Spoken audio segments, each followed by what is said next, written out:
Bonjour Julien. Ça va? Ouais, ça va. Et toi? Ouais, ça va. Bon. J'ai fait un cauchemar qu'il n'y avait plus rien. Il y avait beaucoup de neige, mais il y avait trop de... J'ai dit bonjour à Brune.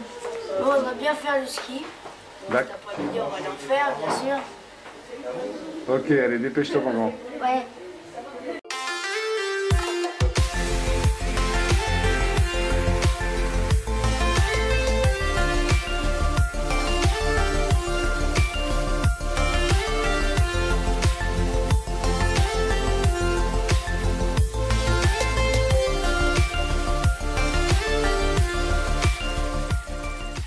Vous l'avez peut-être remarqué dans la vidéo de mon anniversaire, vous l'avez vu encore là, vous allez me dire, qu'est-ce que c'est cette affaire? C'est la première fois que je le vois, oui.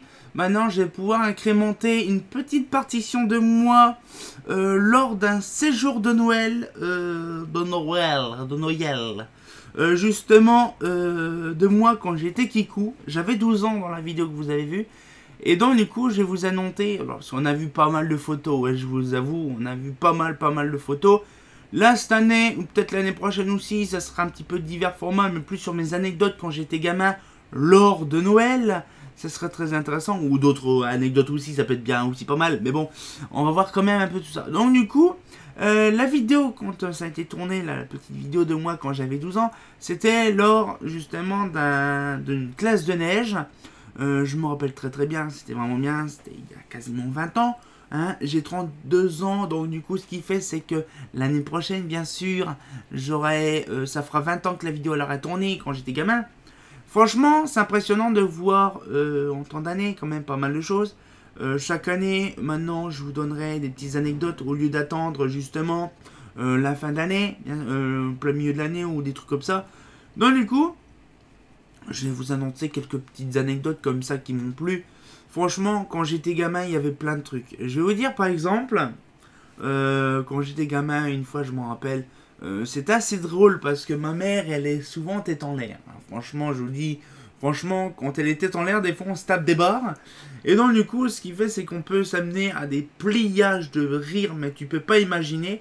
Et donc du coup, une fois je me rappelle, il y a une bonne paire d'années, on allait chez des amis, je sais plus où c'était, je crois que c'était à Fromontière ou à Vauchamp. Et on est passé par une petite commune, bon on la connaît un petit peu, c'est Piry, hein, avec les Pyrénées-Bananes et tout ça. Et il y avait une espèce de petite pépinière, vous savez, ça avait une espèce de champ avec des sapins dedans, et tout le bordel. Donc là c'était des pins, je sais pas c'était quoi comme sorte de pain, mais c'était des pins. Et sauf que ma mère, une fois en discutant, peut-être en l'air bien sûr, elle se disait « Oh, regarde, un élevage de sapins !» Oui, un élevage de sapins. Alors je ne savais pas qu'un des sapins pouvaient s'élever. Hein. Alors du coup ça m'a beaucoup marqué. On s'est tapé des barres avec ma mère, je vous garantis. Moi je me rappelle quand elle nous avait annoncé ça, on était avec mon père, il roulait. Mais on savait même plus où se mettre, on était en train de se plier une de ces barres. Mais mon père il dit, mais t'es gourde ou quoi? Mais c'est pas un élevage de sapin, il n'y a jamais eu d'élevage de sapin. Je sais pas, c'est une pépinière, oui, mais pas un élevage de sapin. Donc du coup ma mère, voilà, donc c'était trop rigolo. Franchement, vous voyez, c'est des petits trucs comme ça qui restent gravés dans ma vie. Mais franchement, je vous dis, il y en a plein des anecdotes. Bon, après... C'est vrai qu'il n'y en a pas des masses non plus, hein, il n'y en a pas non plus des tonnes, mais des anecdotes comme ça fait plaisir. Pourquoi? Parce qu'en fait, on pense à chaque fois à des trucs intéressants. Et donc du coup là, c'est pareil, une fois, j'étais en train de faire un record justement Facebook, j'étais en train de faire un direct Facebook, et avant justement de faire mon direct Facebook, j'étais faire, c'était en plein été, je crois que c'était le 1er juillet, il y a une paire d'années déjà en arrière. Et on avait fait un barbecue. Donc du coup, c'est à l'époque où on pouvait, tant qu'on n'était pas confiné tout le bordel. Donc du coup, on a fait un bon barbecue avec des amis. Et il y avait justement un de mes potes, il s'appelait Grégory. Et donc du coup, on avait fait justement un bon barbecue, nickel, tout ça. Et j'ai dit à ma mère, parce qu'il fallait que je lui fasse des papiers. J'ai dit, dans ce cas-là, moi je vais prendre ma voiture. Ah non, je crois que j'étais venu en scout, j'avais pas comme ma voiture. Et j'ai dit comme ça, bon, alors dans ce cas-là, toi, ce que tu fais, c'est que tu prends Grégory avec toi et tu prends les papiers. Elle me fait pas de soucis. Parce qu'il faut que je fasse mes papiers. J'ai dit non mais t'inquiète pas, tu me les apportes au bureau Et il n'y a pas de souci, dans ce cas-là, tu me les ramènes. Elle me dit, je les ai pas sur moi, ok. Donc du coup, je mange et je pars au bureau. Donc du coup, ce qui fait, c'est que je pars au bureau. Je vais au bureau attendre justement Grégory. Ma mère amène Grégory. Ok. Donc dans l'indirect, justement, je dis, ben, elle est partie où la daronne? Elle est partie. Ben non, elle est partie se garer dans un coin, toi. Elle est partie dans un coin parce que au bureau, c'est le gros bordel. Déjà actuellement, à l'heure que je tourne, c'est le gros bordel.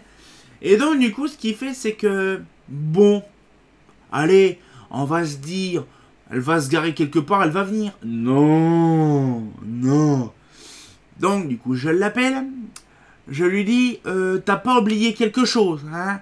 Elle fait, ah mince, j'ai oublié de venir t'apporter les papiers. Je dis, bon, c'est pas grave. Tu gares, tu vas chez toi, tu machin, tu vas machin, nickel, pas de souci. Surtout que les papiers étaient dans la voiture. Je crois, je m'en rappelle plus. Et donc, du coup, ce qu'il fait, c'est qu'elle se barre sans les papiers. Alors, j'ai dit, dans ce cas-là, tu te magnes le fion, tu me les apportes. Arrive pas encore la chute.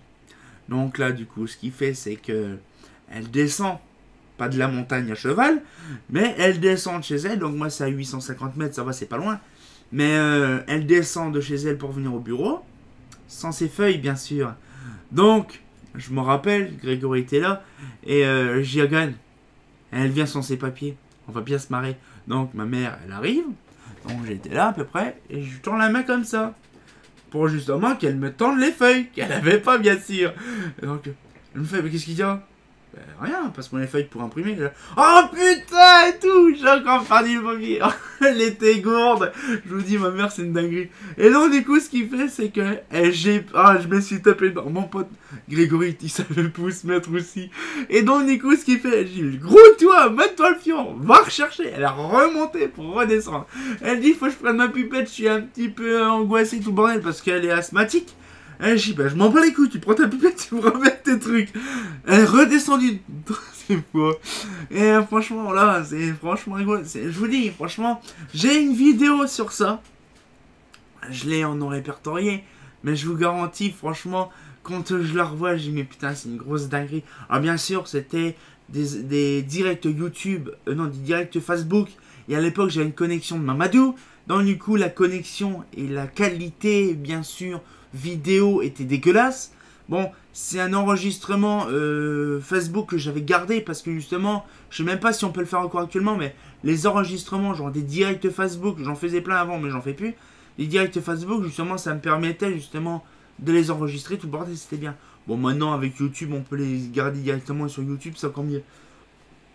Donc voilà, donc un peu le deuxième anecdote. La troisième anecdote, c'est un truc un peu plus fourbe. C'est que une fois, je m'en rappelle, lors de Noël, il y a une anecdote quand j'étais gamin, fort longtemps, il y a une bonne vingtaine d'années, voire 26 ans en arrière. Quand j'étais gamin, je sais pas si vous avez vu, il y avait une photo que j'avais mis de moi, quand j'étais avec une luge et ma fameuse cagoule que les jeunes de maintenant ne connaissent pas ou n'ont jamais mis sur soi, des bonnes vieilles cagoules vissées sur la tête.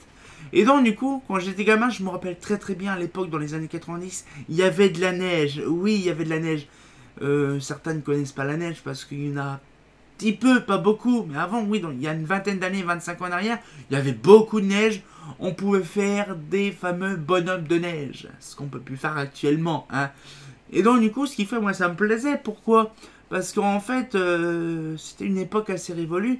Et quand j'étais gamin, je me rappelle très très bien, mon père, il avait une luge qui tenait de son grand-père, je crois, je sais plus c'était quoi, une vieille luge traditionnelle en bois. Vous savez, le truc qui crale dès qu'on est dessus. Mais bon, moi je faisais quelques kilos, donc ça cralait pas beaucoup. Mais bon, des fois quand on s'assoyait, ah, donc voilà, avec justement des goujons justement de fenêtre, vous savez, petits tiges en fer qui va d'en haut jusqu'en bas avec la poignée comme ça. Oui, les bonnes vieilles fenêtres des vieilles années. Et donc, du coup, c'était les vieux fers comme ça qui se permettaient de glisser sur la neige. Et c'était des bons moments parce que moi, quand j'allais avec mon père, justement, à la neige et tout ça, on allait sur les plaines d'Aï, du côté même de Pliveau, entre Pliveau et... je ne sais plus, je crois que c'était... Non, pas Breuil. bon, dans un coin comme ça. Et donc du coup, j'allais souvent là-bas, parce que là-bas, il y avait la Marne qui sautait, justement, et donc du coup, il y avait de la glace, donc on pouvait s'amuser sur la glace. C'était vraiment bien. Et c'était une des époques très intéressantes. Pourquoi? Parce que justement, c'est une époque quand j'étais gamin qui faisait vraiment froid. Parce qu'à l'époque, on avait vraiment du froid. Mais on avait de la neige sur une grosse période. C'est pas il neige 2 jours après, il n'y a plus rien. Non. Là, quand il neigeait dans les années 90, ça pouvait durer une semaine entière avec de la neige sur le sol. Hein, voilà, c'était bien. À l'époque, on aimait bien les traditionnelles fêtes de Noël avec de la neige. Surtout quand on avait un sapin. Et c'est pareil, une autre anecdote par rapport à l'époque de mon enfance, Noël de mon enfance, c'était justement l'histoire du sapin de Noël qu'il y a chez mes parents. J'avais peut-être 10-12 ans à peu près à l'époque. Mon père avait acheté un sapin de Noël justement avec un pot, donc avec ses racines et tout ça. C'était bien parce qu'à l'époque on pouvait avoir, oui, un sapin de Noël avec son pot de terre, un pot justement avec de la terre dedans pour l'enraciner plus tard. Sauf que le sapin est toujours d'actualité, est toujours bien sûr planté dans le jardin de chez mes parents. Et le truc, il fait une bonne dizaine de mètres de haut maintenant. Bon, on peut plus mettre de déco de Noël dessus parce qu'il est assez grand. Bon, moi qui travaille dans l'éclairage public, je peux avoir des décos de Noël faciles. Mais bon, ça sert à rien parce que bon, là où il est enfermé, donc du coup on le voit pas. Mais franchement, c'est un bon sapin et je vous garantis, le jour qu'il vient à tomber ou un truc comme ça me fera vraiment mal au cœur. Mais de toute façon, c'est pas grave, parce que le jour que je récupère la maison de ma mère, je récupère le sapin de Noël de mon enfance. Donc du coup, ça serait bien. Ça restera gravé dans ma mémoire. Donc voilà un petit peu le truc. Une autre anecdote aussi, puis après, on va peut-être s'en faire une dernière après. Donc l'avant-dernière anecdote, c'est quand j'étais gamin, je me rappelle très très bien, comme je vous expliquais par rapport au lac du Der, il y avait justement des trucs intéressants. C'est que... on avait l'occasion d'avoir un lac, on a toujours l'occasion, pourquoi je dis on avait l'occasion, on a toujours l'occasion d'avoir un lac artificiel qui a été construit dans les années 50, 60, 70 à peu près, dans l'époque des 30 Glorieuses. Et justement, c'est un espèce de lac artificiel justement qui permet de faire un bac de rétention en cas de pénurie d'eau, il balance un peu le Der. Sauf que quand c'est l'hiver, généralement vers novembre, à peu près à ces époques-là, il lâche le Der. Donc c'est-à-dire qu'en fait, le lac qui s'appelle le lac du Der, Chantecoq, c'est dans la Haute-Marne, je crois, oui, ou si dans... Non, je crois que c'est encore dans la Marne, je m'en rappelle plus. Non, c'est encore dans la Marne. Et donc, du coup, ce qu'il fait, c'est que... Donc, du coup, quand on est gamin, ça fait drôle de voir des grandes étendues sur la plaine d'Ailloux, la CC2V, communauté commune des deux vallées. Et donc, du coup, c'est ce qui va dans la vallée de la Marne. Et des fois, il y avait des hauteurs de flotte les plus farfelues. Et sur la plaine de Plivaux, entre la Bisseuil, je cherchais le nom, entre Bisseuil et Plivaux, il y a une petite route comme ça, entre deux, c'est super sympa. Sauf que bien sûr, quand on est au moment des crues, par rapport au lâchement du Der, ben, on voit plus la route, c'est ça qui est bien. Et donc du coup, ce qu'il fait, c'est, je me rappelle très très bien, à l'époque, on avait l'occasion de rouler sur la route, on la voyait un petit peu, bon, quand il faisait bien ensoleillé, on voyait plus la route, parce qu'avec les réverbérations du ciel, on voyait plus rien. Mais on avait eu l'occasion avec mon père, avec la Super 5, de se mettre sur l'eau, sur la route. Et donc du coup, ce qu'il fait, c'est que, c'est con, à l'époque, on n'avait pas d'appareil photo numérique ou de machin, mais j'aurais bien voulu prendre en photo à l'époque. Mon père, il avait fait on avait vu la voiture était reflétée sur l'eau, mais comme si la voiture en tête flottait sur l'eau. C'était vraiment une dinguerie. Moi, j'aimais bien ça, ces trucs-là. Ça m'a beaucoup marqué. Les inondations, les moments de Noël, les moments d'hiver. Parce que je vous ai raconté qu'un truc d'été, mais les trucs d'hiver, ça m'a beaucoup marqué. Pourquoi? Parce que c'est des moments, on va dire, magiques. Je vous racontais des autres parce que j'adore vous raconter des petites histoires comme ça. Moi, je sais par exemple des moments où il y a des inondations, ça m'a beaucoup marqué. C'est pareil, en parlant d'inondations, il y avait la plaine d'Ailly. On avait un petit jardin à l'époque. Et bon, j'ai une autre anecdote sur le jardin d'Ailly, mais je vous expliquerai ça l'année prochaine, bien sûr. Franchement, la plaine d'Ailly, ça m'a vraiment marqué. Pourquoi? Parce qu'on avait un petit jardin qui était très très très sympa, nickel. Sauf bien sûr avec les inondations. C'est très compliqué d'avoir un jardin où il y a une inondation. Ah ben, à certains endroits du jardin, il y avait facilement 1,50 m, 2 mètres de flotte. Donc c'est-à-dire qu'en fait, on était obligé de prendre la barque pour aller au jardin. Oui, c'est un peu compliqué d'aller au jardin, bêcher dans un endroit qui a 1,50 m de flotte. Hein. Donc du coup, on allait au jardin, voir s'il n'y a pas des trucs qui étaient en train de flotter dans le terrain. Et c'était le gros bordel. À chaque fois, il y en avait qui avaient des tonneaux, des fûts, des machins, ça flottait partout, c'était le gros bordel. Mais c'est des trucs qui me marquent beaucoup parce que maintenant, avec la pénurie, les réchauffements climatiques et tout ça, c'est plus d'actualité parce que bon, le bateau que mon père avait, un petit truc avec, le petit rapprochement, c'est mieux comme ça. Et donc du coup, ce qui fait, c'est que le rapprochement du bateau, ben, en fait, comme il n'y a eu plus d'inondations exceptionnelles comme ça, le bateau ne servait plus à rien. Mais il y a des endroits encore que je connais par rapport à l'inondation automnale, hivernale, parce que justement, pourquoi il a shoulder, c'est parce qu'en fait, il y a des digues. Sauf que quand c'est l'hiver, les digues ils peuvent péter avec la flotte qui peut se dilater. Donc du coup, ce qui fait, c'est que voilà, c'était assez compliqué.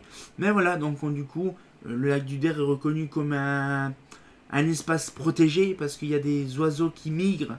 Il y a souvent sur TF1, ils parlent du lac du Der par rapport aux oiseaux qui migrent du nord vers le sud. Donc c'est un espace, on va dire, un petit point d'attache pour les oiseaux migrateurs, comme les oies, les grues, les machins. Donc du coup, ils vont là-bas. Donc c'est assez connu, le lac du Der. Mais franchement, c'est des... On va peut-être se laisser là-dessus, parce que j'avais une autre anecdote, mais je vous le dirai l'année prochaine. Mais franchement, voilà, ce qu'il fait, c'est que c'est des petits souvenirs que j'ai de l'époque. Ça fait plaisir de vous raconter ça. Mais voilà, c'est des anecdotes de moi quand j'étais gamin, pendant les fêtes de Noël ou des trucs comme ça. Il y en a plein, je vous garantis, il y en a plein. Je pense que les photos, on verra un petit peu plus tard. Donc moi, ça fait plaisir, je vous ai montré déjà une petite partition de vidéo. Voilà, donc je pense que c'est cette vidéo-là qu'on a actuellement, je garderai ça facilement un petit moment parce que ça parle de neige, ça parle voilà, il y avait beaucoup de neige, machin, de toute façon on va skier, machin. C'est trop rigolo parce que c'est vraiment d'actu, parce que là c'est le moment de Noël, les moments d'hiver et tout ça.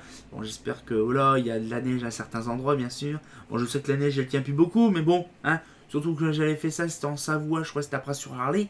Oui, petite anecdote, dernière anecdote de la vidéo, parce que sinon ça va faire trop, on va choper une crise de foie, surtout que sur le moment on se bouffe du chocolat.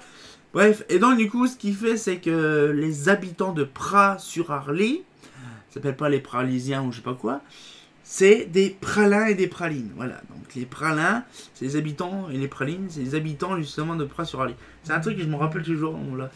Donc du coup on va pouvoir se laisser là-dessus. Donc moi ça m'a fait plaisir de vous raconter un petit peu des anecdotes de fin d'année.